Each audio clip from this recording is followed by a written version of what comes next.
What are you doing? I told you we should have got a Zenith.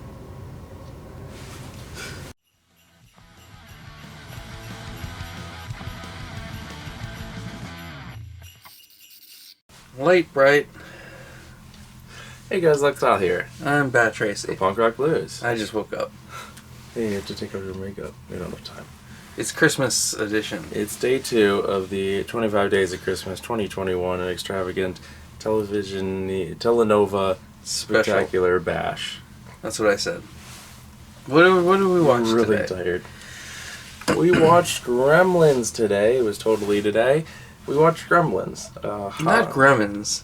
Just No. Gremlins. So I think a joke I came up with last year, but I also don't remember the start We of it. said it in an old video last year. Yeah. But it's It's 1984. It's a holiday classic. Except for a lot of people don't think it's a holiday movie. Well, it's the same with Die Hard. Yeah. When Sherry told me that we should watch it, she was like, if people can count Die Hard as a Christmas movie, then Gremlins definitely counts. Die Hard is. I was like, I think Gremlins counts a little more. Because it has the gift exchange in it. Yeah. Also, remember how we thought The Holiday was a straight up Christmas movie, but The Holiday actually stands for holiday, like just take a vacation, but there is Christmas in it at least. So The Holiday isn't a Christmas movie. It is. But it isn't. It's a good movie. What's the plot? That's a good movie. Not of The Holiday of Gremlins. Okay, so Gremlins is about Billy and Randall, and I don't know the mom's name, Peltzer, I and don't think they name her. I don't either.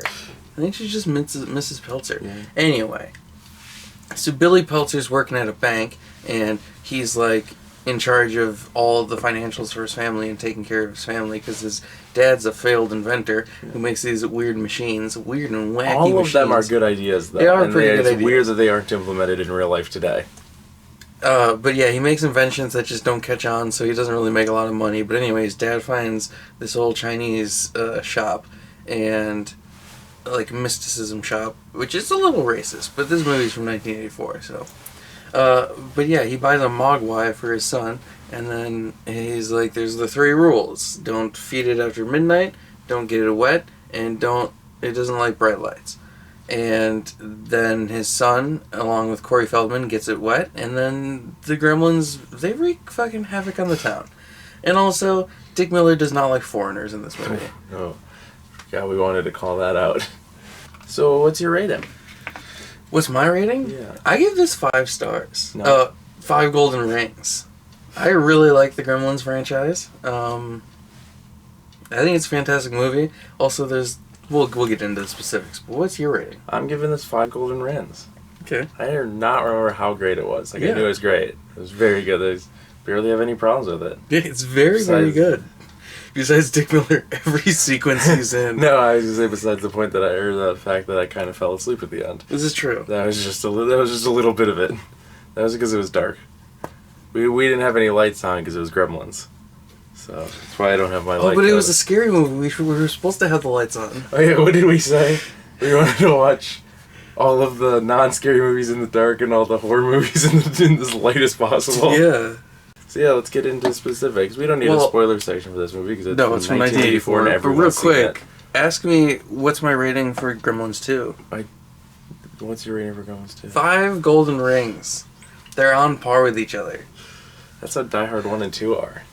No, I think I give Die Hard 2 like 4 stars. You do. You go 5, 4, 3, 4, 1 or something. I don't know where you give 5. Apparently Die Hard 4 is really good. You say. Yeah, it is. Because I just watched the video last year where you rate them. Rank them. Rate them? Rank them. Yeah. We're both tired. I've been up a long time. I only slept a few hours last night. I just couldn't fall asleep, and then I got home from work and just slept. So what are the specifics? Of Gremlins? Yeah. Well, I really, really like Dick Miller, just as an actor. He's in every Joe Dante movie. This movie's directed by Joe Dante, who did like Small Soldiers and Piranha and Looney stuff. Tunes back in action. Burying the X, The Burbs, Looney Inner Space. Looney Tunes back in action. It's the important one. But yeah, Dick Miller's in all his movies, and I think Dick Miller's a great actor. He doesn't like the foreigners, though. He does not like the foreigners in this movie. It is his one character trait that he just does not like them. And then, yeah, there's the funny line where he's like, "We should have bought a Zenith." Which is the cold oven. But he's the one who comes up with the name Gremlins, which this is actually a true story of, well, not the true story, but in World War II, when their planes were like breaking down, they thought that like the other countries had put gremlins in their machines. Like, you can actually Google it, and that's where like the movie came from. Isn't there a car named Gremlin too? Yeah. See, I always thought the movie was named after the car in the movie because I thought his plow was a gremlin. Oh. And I thought it was just that. No, he has a bug. I don't remember them ever saying... No, not his, like, Mr. Futterman's car. Oh. I didn't know he had a plow. Kentucky Harvester. I thought he had a gremlin car because I didn't think they ever actually say the word gremlin in the movie. They do. But, yeah, obviously, they say it a lot. I don't remember that. I only remembered... I thought gremlins came from the fact that he owned a car and that's what they call him for a term. I thought they were only considered Mogwais. Bill Langvall owned a Ford Gremlin, though. Oh, yeah? He has a stand-up set where his set is in front of one. I wish we could...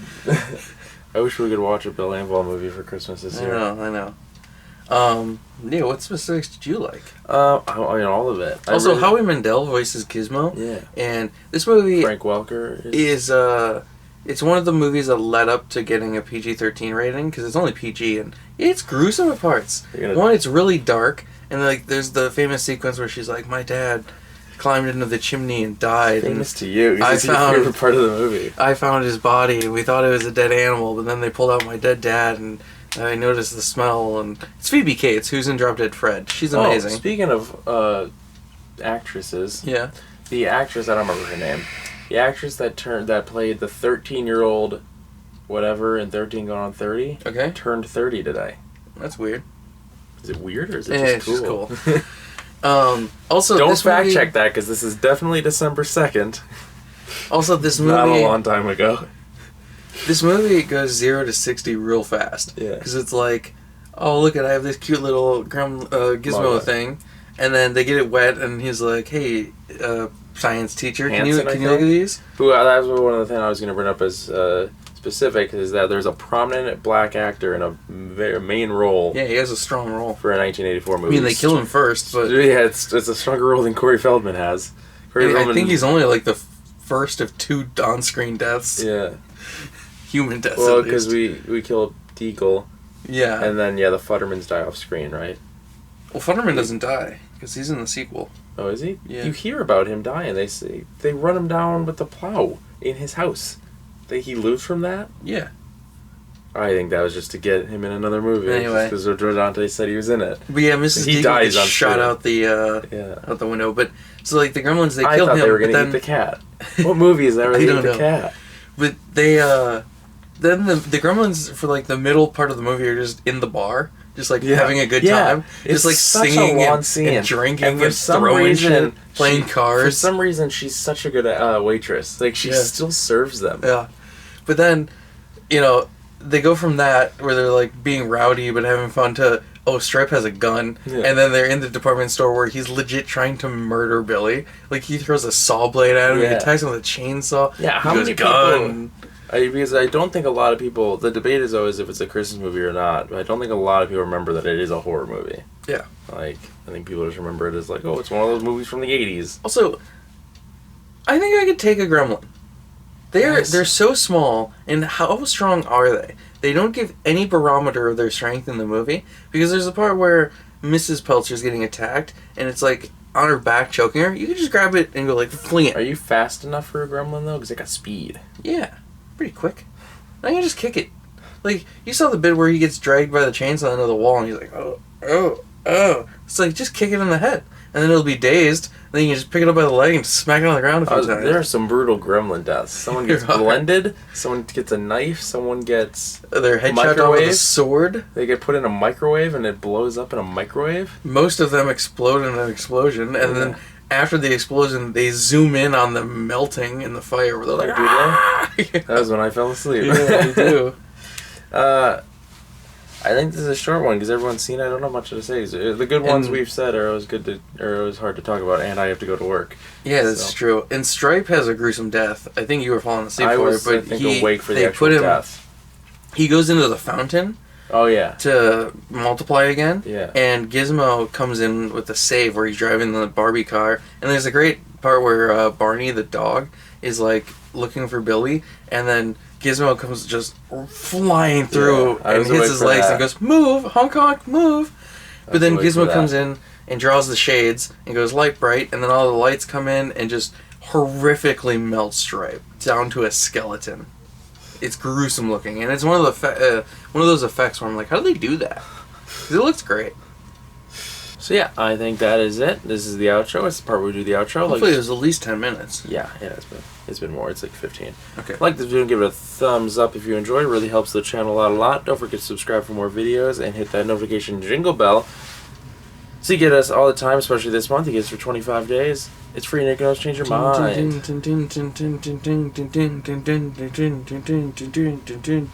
one of those people with the bells. Don't hit it that many times, though, because you might accidentally end up with notifications turned off. Yeah, I'm one of those guys that stands outside of department stores with the bell. Yeah. I don't like those guys. Anyway. Who are you? I'm Bat Tracy, and this is Lexdell. If you want to follow us, all our stuff is in the description. And you Twitter, Instagram, TikTok. And you can pledge to our Patreon at patreon.com/punkrockblues. Check us a buck or two. Or 3. No, we're not on day 3 yet. Oh. You just say, I'm just going to keep counting up until... Okay.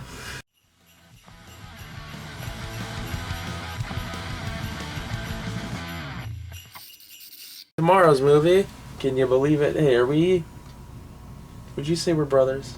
Yeah. Or are we friends? Just friends. It's just friends. We'll see you tomorrow.